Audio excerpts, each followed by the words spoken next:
Greetings, dear ones. I'm Kryon of Magnetic Service.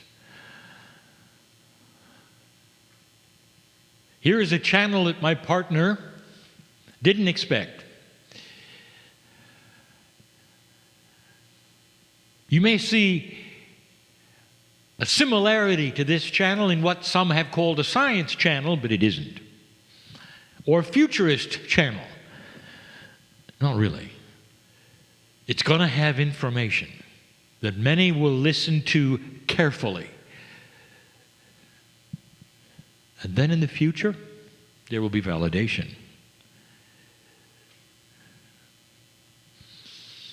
I'm going to call this particular channel Too Smart to Look.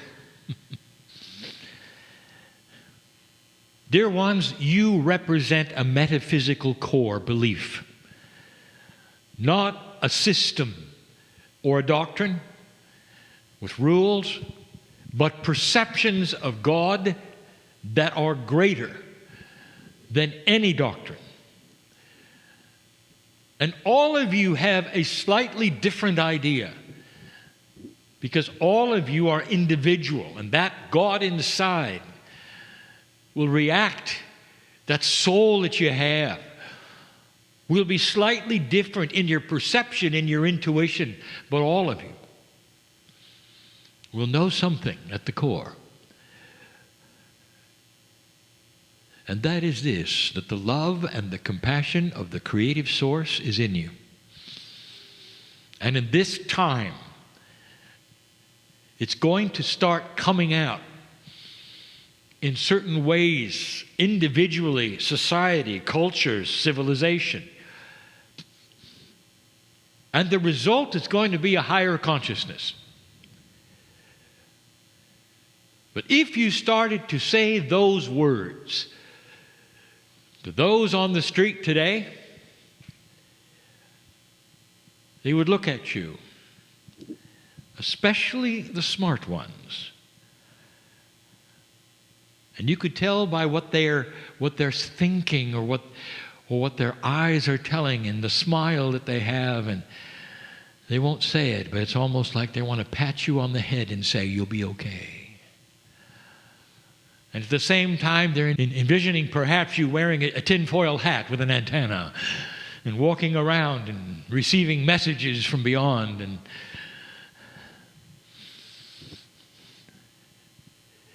they're too smart to look.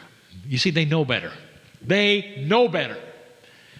They work in a linearity that works for them. And everything beyond that sounds so odd and so strange. And what you're saying, things are going to change. We're going to have inventions. Things are going to move so quickly you won't imagine it. There's going to be wild cards. And sure there are. And they'll walk away. And the whole essence of that conversation is they're a little condescending, a little too smart to look. So let's talk about too smart to look. I want to present something to you, and it's about timing. 230 years ago. And I want to present to you 230 years in the future. I want you to stay with me. 230 years, cry, that is a long time. A very long time. And I'm going to say, really? Okay, let's look at how long it is. Today, a human being easily, on an average, will reach the age of 77. That's common. Now, I want you to take 3 of those lifetimes and lay them back to back. Just 3 people. 230 years. Only 3. So let us say that you're that age right now, or perhaps a little more. I want you to look at how long you've lived. Now, 2 other people in front of you, go back with their life. You get 230 years. You see, it's not that long ago. Not really. 3 average lifetimes of a human being, 230 years. That's going to put you at 1789. So let's talk about 1789 for a minute.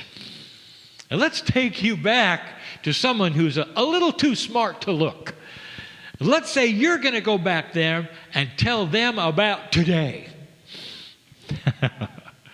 What did you have in 1789, just 3 lifetimes ago, of a 77-year-old? What did you have? And the answer is almost nothing. If you put yourself in that civilization right now, do you realize what you didn't have?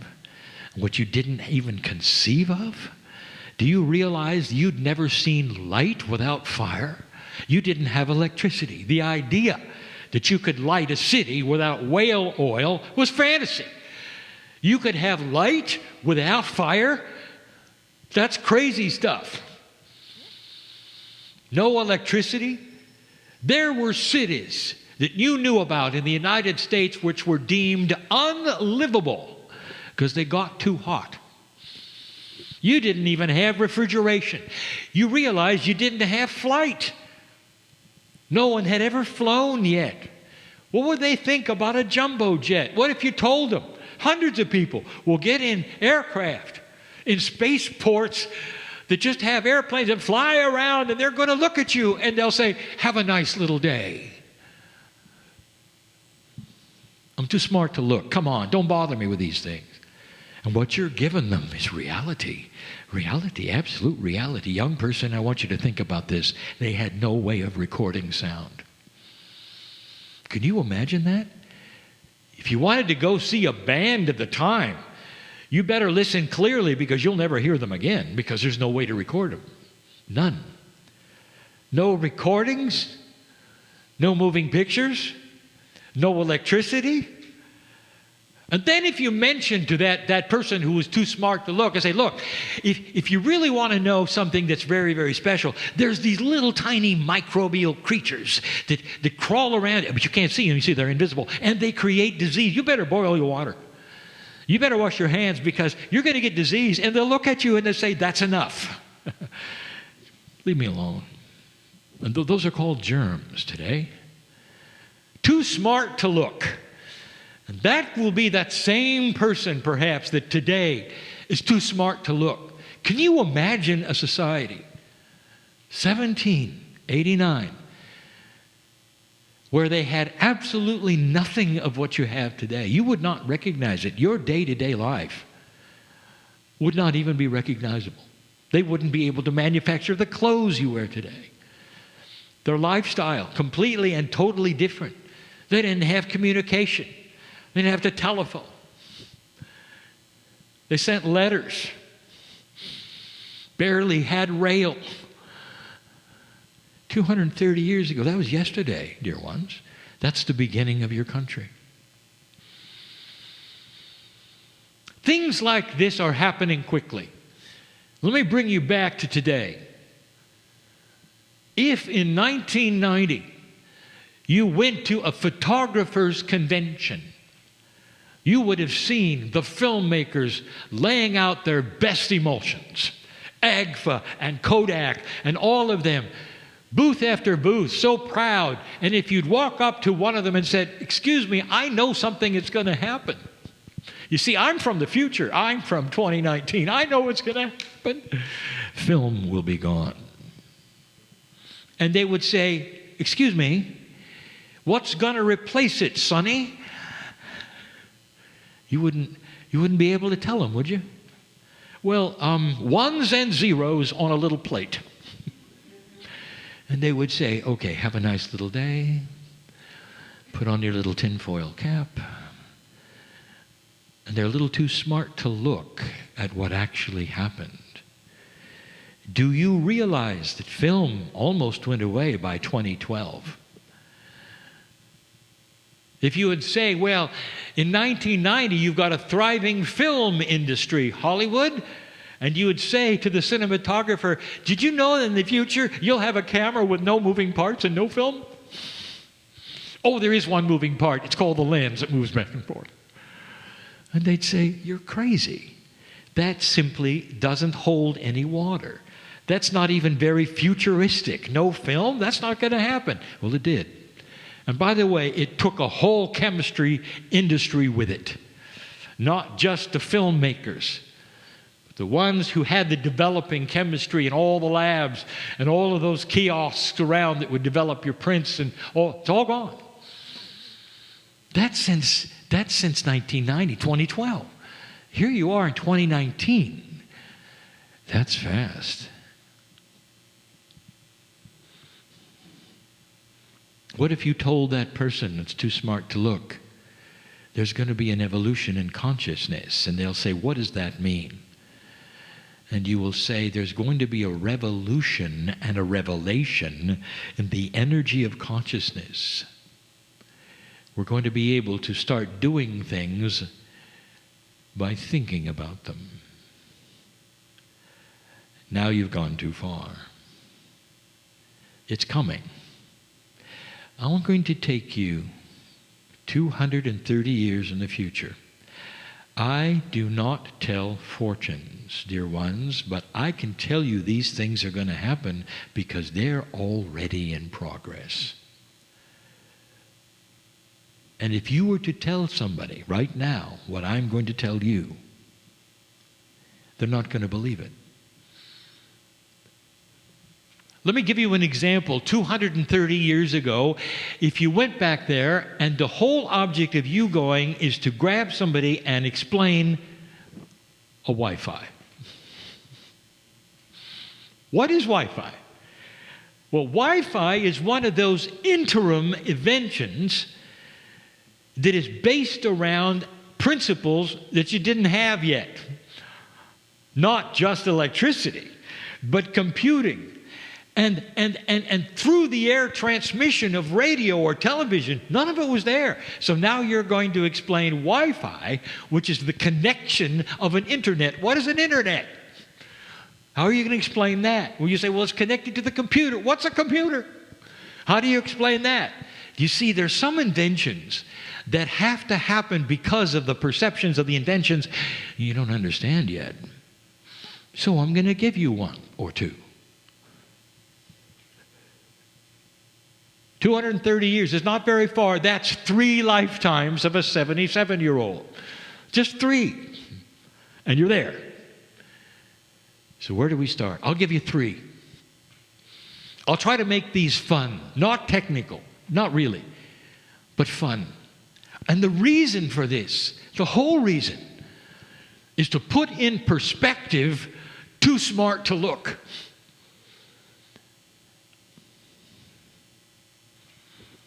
Imagine 230 years from now, you take a look at what's going on the planet in your country and you're seeing something strange, very strange. There's a lot of ships traveling up and down the coast of your country, both sides, east and west. And they go back and forth and back and forth. And you stop and you ask somebody, what are all those ships doing out there? What are they shipping? There's no ports there. I don't see any. They're not going anywhere. They're just going back and forth and back and forth. And the person will look at you like it came from another planet. And she says, those are salters. Don't you know what those are? Those are salters. And you'll say, well, what is a salter? And they say, well, okay, I'll assume you just fell off the turnip truck. They're out there putting salt in the ocean. And you look at them and go, why would anyone put salt in salt water? And they would say, well, it's too complicated to explain to you. Have a nice day. Do any of you have any idea what they're doing and why they're doing it? I'll tell you. I could just leave it there. But I want to tell you, I have told you something is coming, and it's not going to take 230 years. But the environmental responsibility may. You're going to have, listen to this, real-time pass-through water desalinization without using heat. Real-time pass-through water desalinization without heat. It goes in salty and it comes out fresh by the tens of thousands of gallons a day. Unit after unit after unit, filling up all of your lakes, giving all the cities fresh water, irrigation all the way up and down your coasts, and shipped to the inland cities. Now, right there, you're going to say, all of that is unbelievable. Real-time desalinization, it goes in salty, comes out fresh, without holding tanks, without heat, because of an invention that's coming. And then you're going to ship it to the other cities? That's not going to work. Well, you see, it is. Let me give you another secret. You have got a big infrastructure of pipes that ship oil, and there won't be any need for oil. So all those pipes are water pipes. They're already in place. All you do is use them to ship all of that fresh water to every single city. How do you like it so far? Okay, what is the byproduct? Salt, tons of it. And then you realize you're changing the salinity of the seawater that depends upon a very focused balance for life. And so the biologists will get involved and say, you've got to replace the salt in this fraction right here, right there, because that's where you've taken it out, and studies will show that you've got to do it in this way and that way. And so there are the ships called salters. And they'll go back and forth, and they'll replenish the salt. They'll come to port, yeah, but not to ship anything. They're just going to come get more salt, and then they'll deliver it. Now that's a paradigm you can't even consider today. Then what if I told you, I'm going to go further. What if I told you that those ships use a special fuel that you won't believe? And the fuel is called salt water. Can you imagine all of the ships? And salt water, probably the most reasonable thing you can think of to power a ship in the water that's salty. They won't need oil, dear ones. They're not going to have diesel fuel. There's not going to be any of those things. And there's not going to be any footprint that's going to affect the planet. Because everything they have that they create that says the engine's going to work on salt water is going to put right back into the ocean just like they took it. And that's going to be for shipping in general, not just the salters. Watch for it. Can you imagine engines powered by salt water? It's coming. That's number one. Let me give you number two. I'll make this fun. In 230 years, you're excited about this new museum. And the new museum, big letters, and you're going to take your kids, we've got something for you to see. New museum, it's called the Battery Museum. And you're going to go there and you're going to see something so antique and special called a AA and a AAA and a C and a D. You'll even have batteries that cars used. Those electric cars, those huge batteries. And you're going to laugh and laugh, and you're going to say, look, this is what we used to have in the olden days. Because batteries are gone. No batteries. You see, you don't need them anymore. I'll tell you why. We've told you what's coming. It's already on the drawing boards. It's here. Electricity production, big and small, even minuscule, even micro, that creates electricity through the push and pull of magnets forever. And it just goes and goes and goes and goes and goes. Doesn't it make sense that you'd have some kind of configuration using magnetics, which doesn't get old? Thousands of years, it's still magnetic and it's still pushing and pulling. an apparatus that goes around and around, and that will then create whatever you want that goes around and around.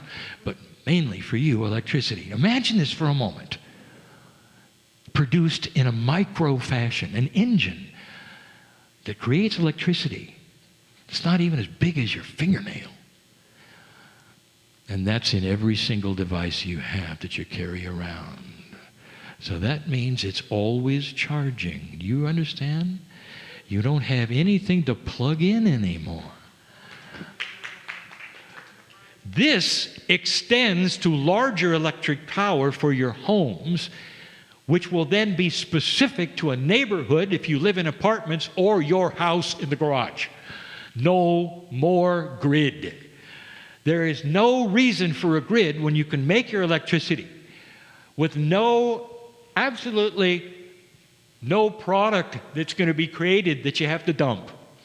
A box that sits there and simply creates electricity 24/7, 24/7.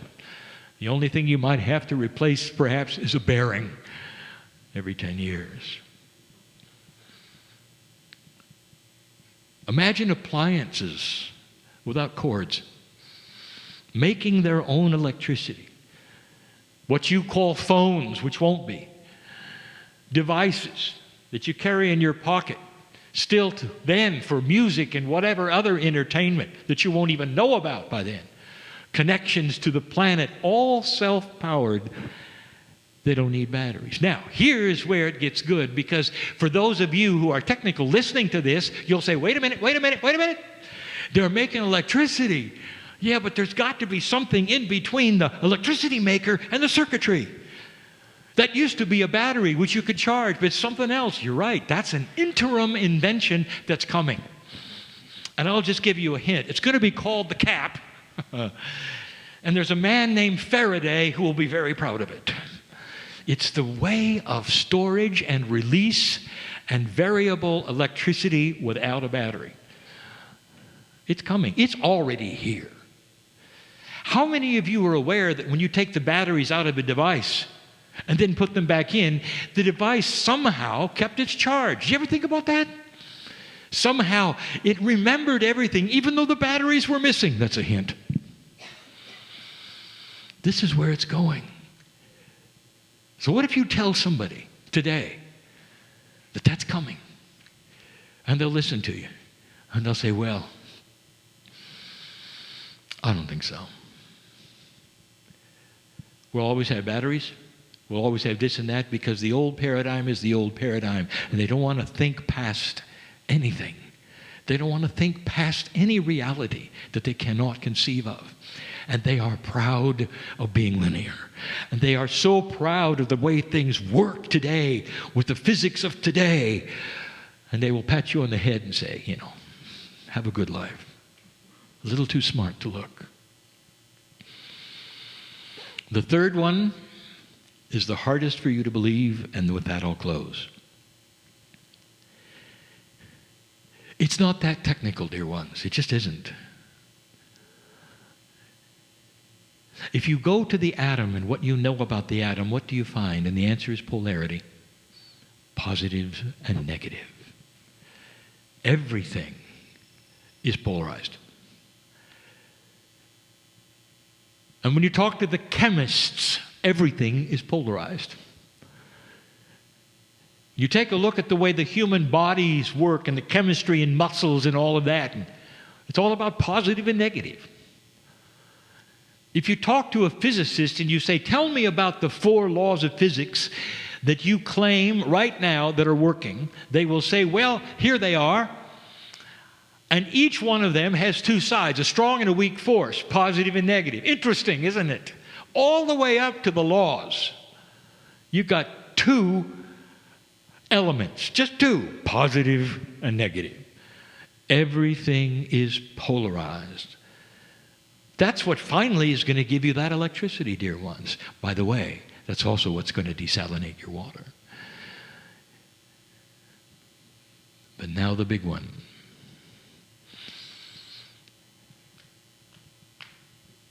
Do you understand and realize what happens when you have something I will call mass? whether it's the mass of an object or the mass of a planet or the mass of an asteroid. In physics, the mass is computed, and the next thing that is computed is the gravity that it will then produce. Did it ever occur to you that gravity is only one polarity? If you could reverse that polarity by designing certain things within the mass, you'd have the minus side. And that, dear one, will repel gravity. It's not anti-gravity. It's not anti-anything.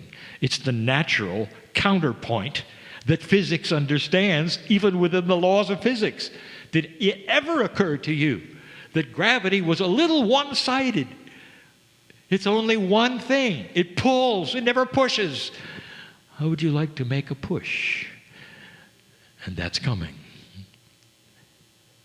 What if I told you that that particular attribute was even known by Tesla? And he couldn't make it work because the computers were not that fine.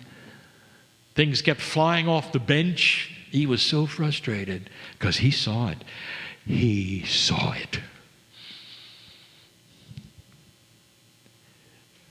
You're not going to need rockets and propellants and fuel. All you have to do is have variable mass. And if you followed this, and if you are a fan of UFOs, I will tell you that this explains how they move. Because they have variable mass controls. All they do is push and pull against mass, your planet. When you have that, dear ones, can you see how that might change a lot? And in 230 years, if you could go there right now, you would be in a jungle of technology you would not understand. You would be frightened by what isn't there. And you'd ask where all the wires went, all the pipes are. And you'd be lost. But the big one is consciousness. Because for those things to happen, dear ones, there's got to be peace on earth. They're not going to happen without peace on earth. Because almost every single one of those inventions can be weaponized. Are you with me? And before you're ever going to get them, there must be consensus on this planet that you don't kill another human.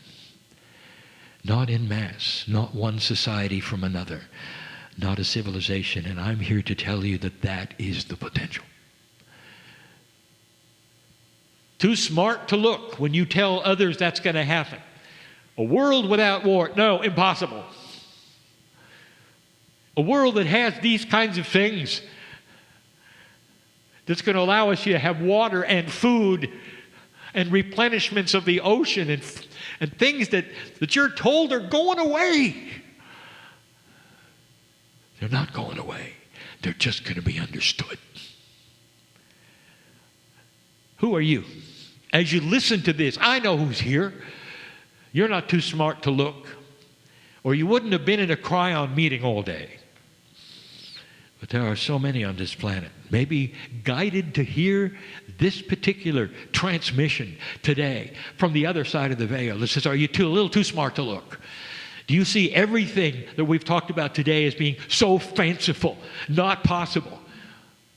Or will you stop for a minute and say, what if everything I was told is for yesterday? And there are things coming that I don't know about that are going to be amazing and beautiful, and especially the one called peace on earth. That's the potential. I hope I've made it fun for you to hear and profound for you to imagine, because that's the truth of what could happen here. That's enough for now. And so it is.